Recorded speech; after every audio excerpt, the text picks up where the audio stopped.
You got your own? Okay. Fantastic. There is an exam on this afternoon. I was going to say, but I know the answers. When Jerry said, "Would you like me to read the Bible reading?" I said, "Absolutely." Now he knows why. No, he didn't read it beforehand. So I bet you, for some of you, are going, "Oh my goodness, this is the chapter I usually avoid in the Bible." I don't know how many of you do. I did for years. You think, "Oh, there's nothing more boring," Then if you want to go to sleep, start reading that chapter, type of thing. So it's a really interesting.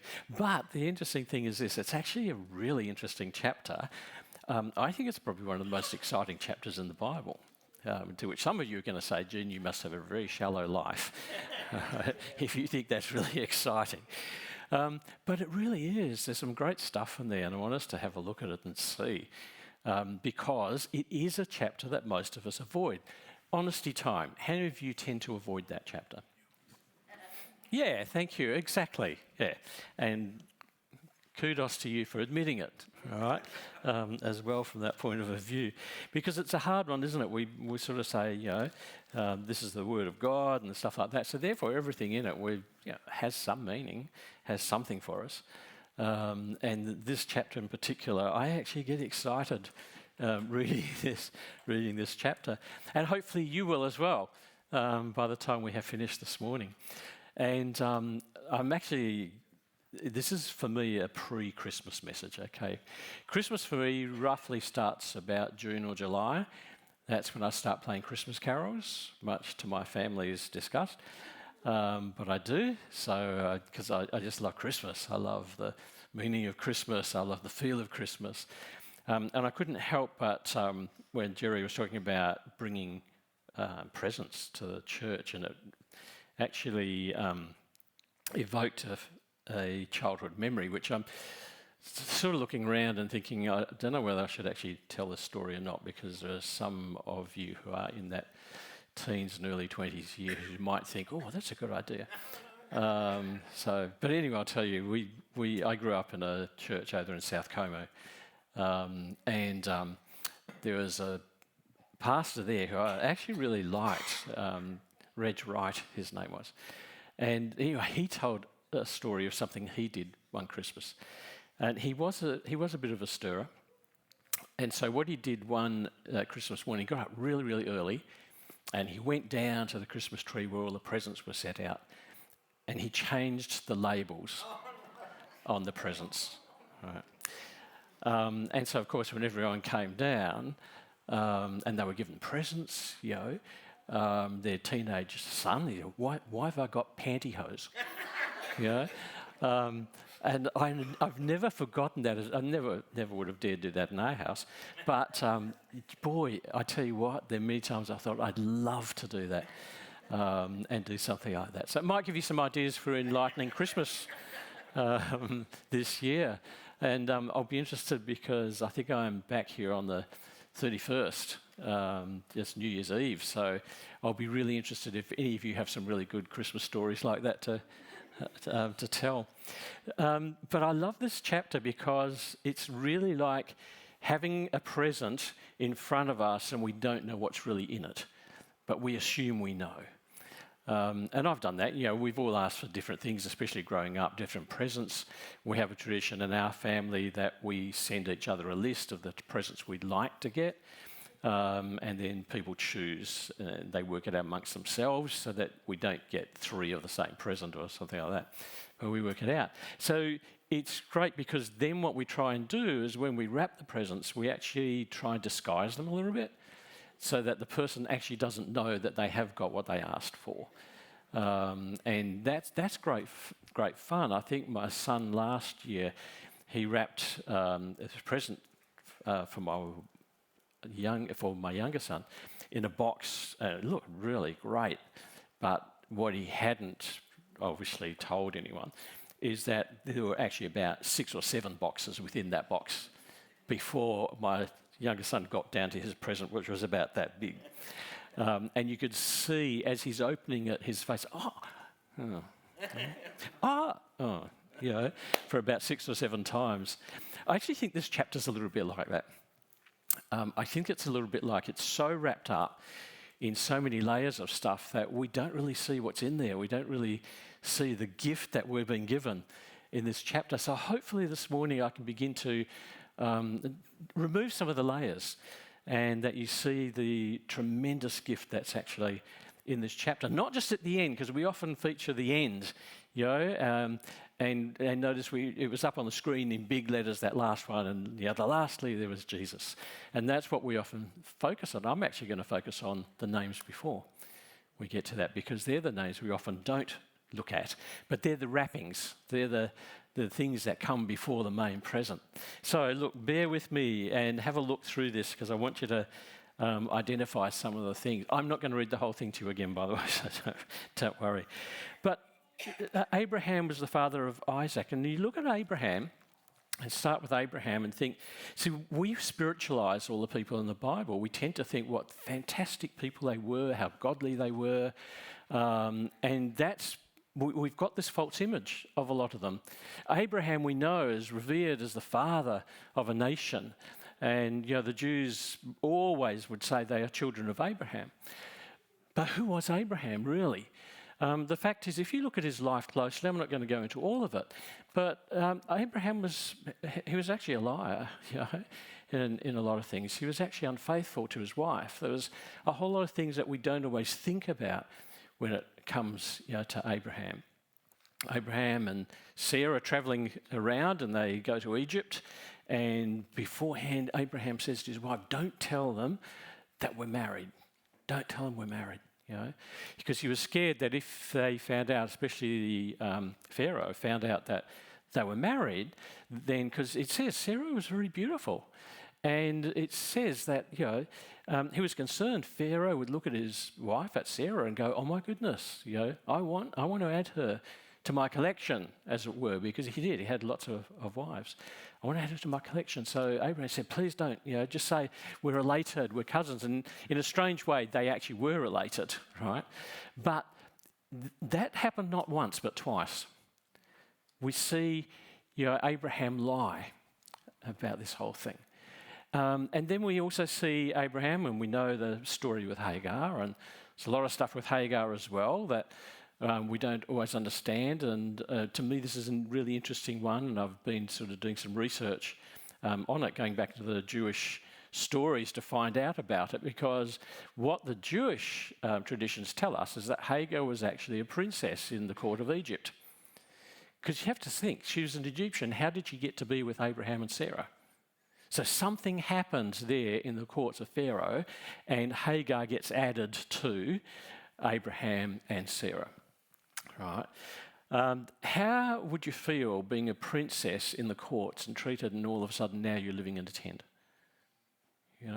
You've got all the riches, you've got servants, now you're a servant. And we know that Sarah said to Hagar one day, I want you to go and sleep with my husband, and because we want a child and I can't have a child. Her desperation, her desire to continue the line. So here's the thing, Abraham does. Right? And possibly quite a few times. And then when Sarah complains about Hagar and Ishmael and stuff like that, she says to Abraham, virtually what she says is, and I've heard this in marriage, by the way, this woman that you gave me or made me take. And I think, it's always that blame game that happens, isn't it? Husbands, you know all about that. When your wife tells you, well, it's your fault, right? You want to reply, no, it wasn't my fault. It's either your fault or it's both our faults. But you know as well as I do, you don't dare say that. Okay, because Christmas won't come, all right, if you say that. But she blames Abraham, and do you know what Abraham does? He steps back and says, you do what you want to do. So we've got this picture of Abraham. In one sense, he's a weak man in some things, and also he's a liar. And yet here he is right at the start of this passage, Abraham, the father of a nation, the father of the Jews, as he's seen. So there's that side of Abraham that sometimes I think we forget. There's one of the layers. And then Abraham, of course, was the father of Isaac. as it says. And Isaac, you might remember, ended up marrying Rebekah. And he marries Rebekah, and because there's the situation where his servant is sent out to find. So, Abraham sends out his servant to find. And Isaac, by the way, was almost, I was going to say not cremated, but he was almost, what's the word I want? Put on an altar and sacrificed. He was almost sacrificed, I don't know if I could do that as a father, even though I know God's in control. You go, wow, I don't know if I could do that. But anyway, you've got that. And then Isaac and Rebekah, they have two children, Esau and Jacob. You know the story of Esau and Jacob. And Esau is the one who loves being out hunting, and Jacob's more the one that stays in a house. But what happens is there's all this scheming that's going on. You see it all the way through this genealogy. You see the scheming because Rebekah, it says, loved Jacob, and Isaac favours Esau. And so you get the situation where, in actual fact, this man, Isaac, who in one sense he was a godly man, but he was also subject to a lot of things. So food was his downfall, right? He loved food. And he loved particularly a particular food dish that Esau used to prepare. Esau would go out and hunt, and he'd bring this particular meat in and prepare this meal, which Isaac absolutely loved, right? Jacob obviously was a shocking cook, because you don't hear about that with Jacob. So Rebekah says Esau's out hunting, and she's heard the conversation, and she knows that when Esau comes back with the food and cooks the food, he's going to get a blessing from Isaac. And in those days, the blessing was really important. Usually always went to the eldest, right? And so Rebekah, she wants Jacob to get the blessing. So she schemes, and she gets meat, and she cooks this food the way she knows Esau does it, right? And not only that, but she gets, because it says Esau was a hairy man, Jacob wasn't. She gets the skins of an animal with the hair and puts it on his arms, because by this time Isaac's blind. And so Jacob goes in with the dish and he presents it, and Isaac goes, well, let me touch your arm. And he says, oh, you're hairy, but you don't quite sound like Esau. And what gets me on this is it's obviously the love of food overcame the reality for him. Because Jacob didn't even sound like Esau, yet Isaac, his taste buds were watering by that stage. And so he eats the dish and he lays his hands on Jacob and gives him a blessing. And of course, when Esau comes back, Isaac realises he's blessed the wrong son. And Esau, give me a blessing. I can't. I've given it away. I can give you a sort of second-rate blessing, but I'm giving it, I've given your birthright away. And so Esau's furious, and Rebekah gets Jacob and packs him some goods and sends him off. You've got to go because your brother's going to kill him. So they go, and Jacob races off, and Laban, and he ends up working with Laban, remember, and ends up, because he loves one of the daughters more than the other, and Laban deceives him, and by the way, because her face was covered with a veil. And you might be interested to know that that's actually where the tradition of the bride having her face covered comes from. And it comes from back there. And Laban, of course, he made sure that the Leah was covered with this veil, because otherwise Jacob would have realised he's marrying the wrong person, right? And so when he discovers that, Laban cheats him and says, well, now, you can marry my other daughter, but you've got to work another 7 years for me, right? Here's the deceiver, Jacob, now being deceived. Right? He's been, because the word Jacob means supplanter, one who puts something in another place to what it should be. So Jacob's a deceiver. He deceived Isaac, and now, as they say, the chickens have come home to roost. He's now being deceived. Right? You wonder whether he stopped and thought, oh my goodness, that's exactly what I just did to my father. And he works another 7 years, and then he marries the girl of his dreams that he wanted to. But again, you've got this stuff that's happening in this line of people, the deception, the lies, all these things starting to happen. And then you've got one of the other people in there is you've got Judah, right? So you've got Judah, who was the son of Jacob. And you go, does deception continue to happen or what? Yeah. What happens here is Judah, remember, he's the one who said, let's sell Joseph, his younger brother. Let's sell him. Don't kill him, we'll sell him. One's as bad as the other, really. We'll sell him. And of course, when he came back, his brothers already got rid of Joseph. But here's an interesting thing. Judah had 3 sons. And his first son married Tamar. And so, which is fine, got on well, but that son died. And in the Jewish tradition, you would then, if the son you married had brothers, you would marry the next brother. And she did. She married the next brother. And he died, right? So you sort of begin to wonder a little bit, what is Tamar putting in their food? Because they died early, they died young, right? So she knows that the tradition is that she should now marry the 3rd son. That's the tradition. And of course, Judah puts it off because he's scared that if she marries his 3rd son, he'll die as well, right? Great in-law relationships there, right? So he puts it off. He promises her, yes, you will, gets put off. He's too young, he's et cetera, et cetera, et cetera, right? And she knows and realises, in actual fact, he is never going to allow her to marry his 3rd son because Judah's too scared that his 3rd son's going to die and then he'll have no sons, right? So he puts it off, and then Tamar takes things into her own hands. So again, here's the nastiness, here's the just the awfulness of the whole thing. She decides, and again, we find out a bit more about Judah, and obviously he lived a bit of a loose life as well. These people are not perfect. So she goes out, she knows where he is, and she waits on the side of the road. She disguises herself, paints herself up, and wears a shawl and stuff like that, and waits alongside the road.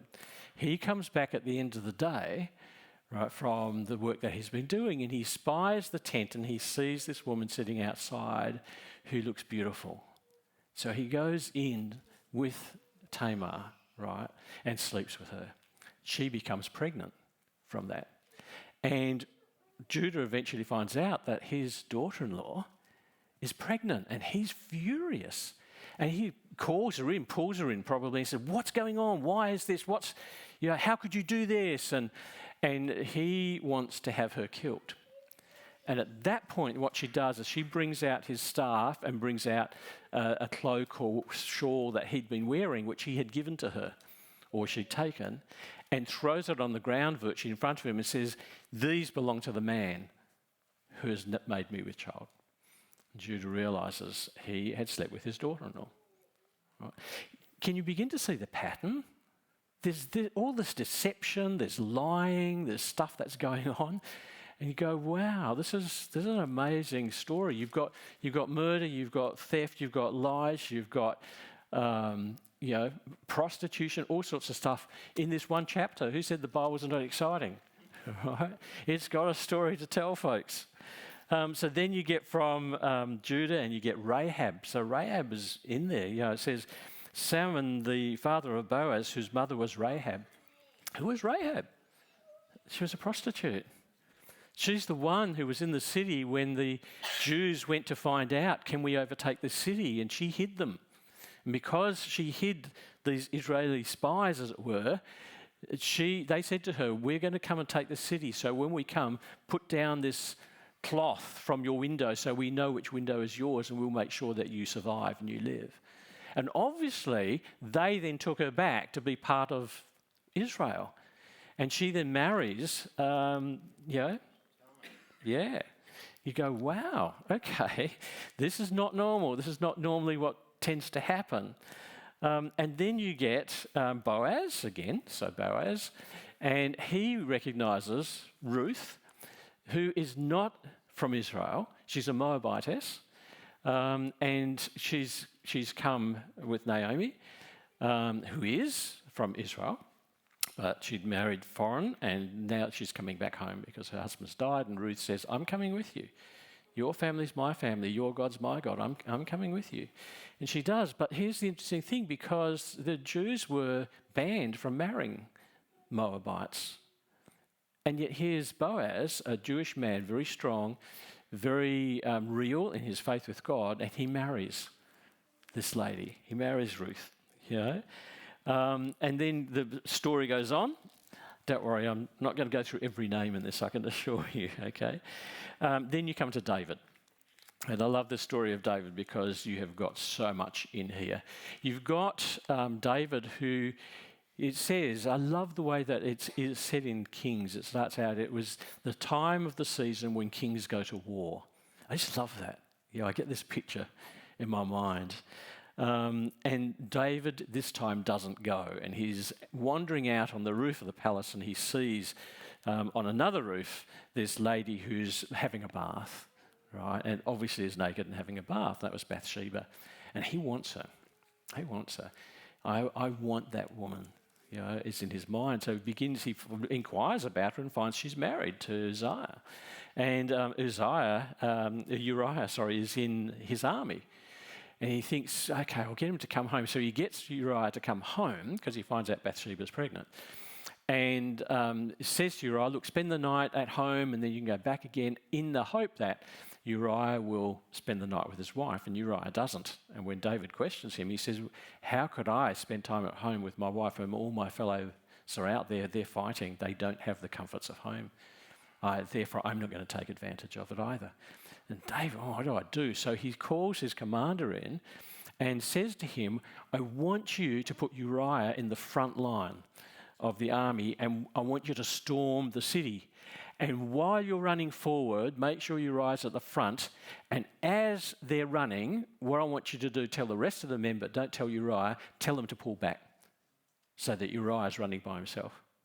Well, guess what happens? He gets killed, right? And you start to see, oh my goodness, David, he killed and had another man killed so he could marry that man's wife, right? You know the story, how the prophet reveals him and stuff like that. When he was fleeing before he became king, when he was fleeing from King Saul, he actually went to where the priests were. And he went to like the temple or synagogue, and they had this special bread that was dedicated to God. And only the priests were allowed to eat it, or special people. And the priest says to David, you know it, because David was hungry and he's fleeing.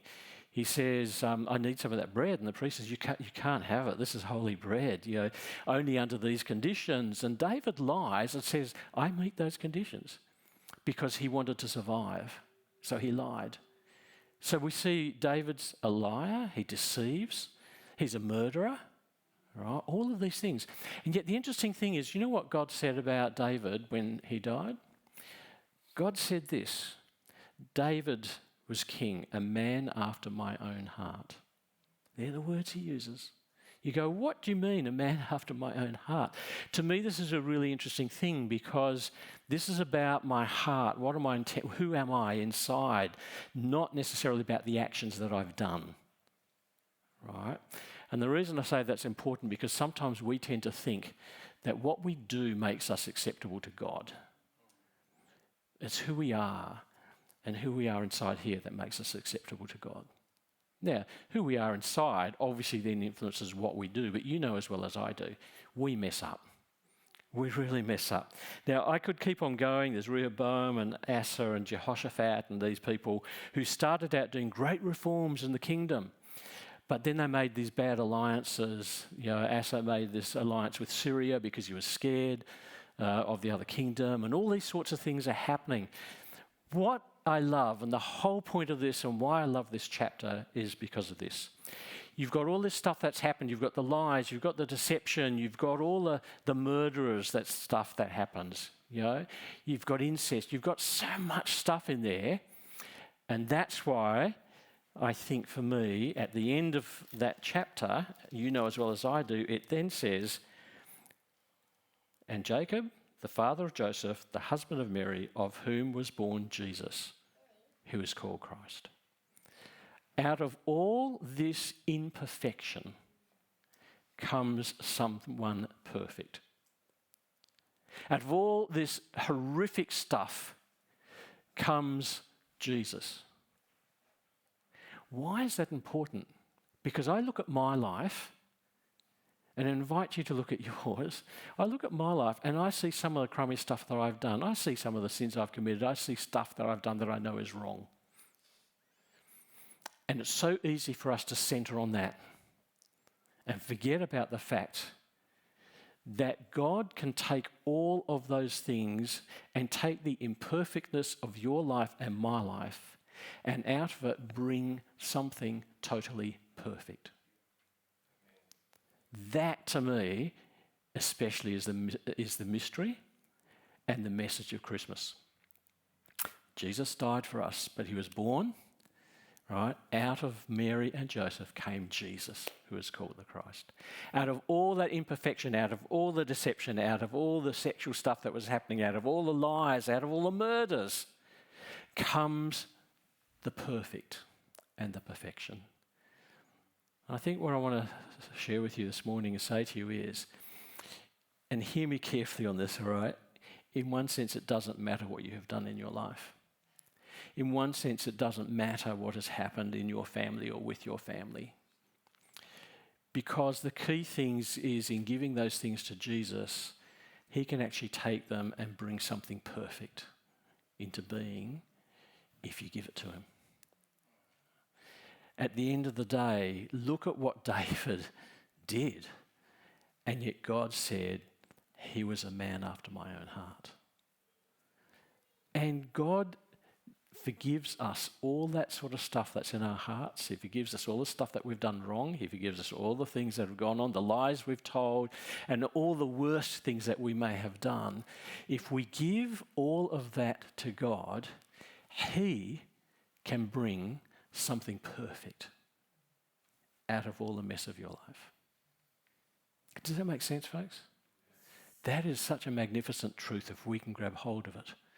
See, Satan doesn't want you to get hold of it because he wants to be able to accuse you. He's called the accuser. Well, what does he accuse you of? He accuses of all the things you've done wrong. He accuses you of all the sins that you've ever committed, right? Even though we know in theory we've been forgiven. But we sort of forget that because Satan's voice is so intrusive and so strident that we tend to begin to focus on that rather on the fact that, do you know what? I've given this to God. He can now take it and make something beautiful of my life. He can now take it and make something perfect. And out of the imperfection of your life can come something perfect, because that's what God does. So I really want to encourage you this morning to think about the fact, as we come to Christmas, this is about God taking unwrapping the layers of stuff that might be your life. And as you unwrap them and see some unholy things and awful things, but at the end, God can make something perfect out of what is imperfect in both you and me. Let's just pray. Father, thank you for your love. Thank you for the fact that our lives, no matter how terrible they have been, no matter how terrible they are, Lord, teach us to trust in you. Because when we turn ourselves to you, when we give you permission to work in our lives, you can take all those imperfections, all the doubts, all the fears, all the sins, and out of it you begin to mould something and create something that ends up in perfection. Lord, I pray that we'd begin to see that rather than looking back and seeing the stuff we have done. Help us to look forward and understand who we are in you, and that you do indeed take what is imperfect and bring out the perfect in us, as you did in the lives of these people leading up to your birth. Lord, we thank you and we give you praise in your name. Amen.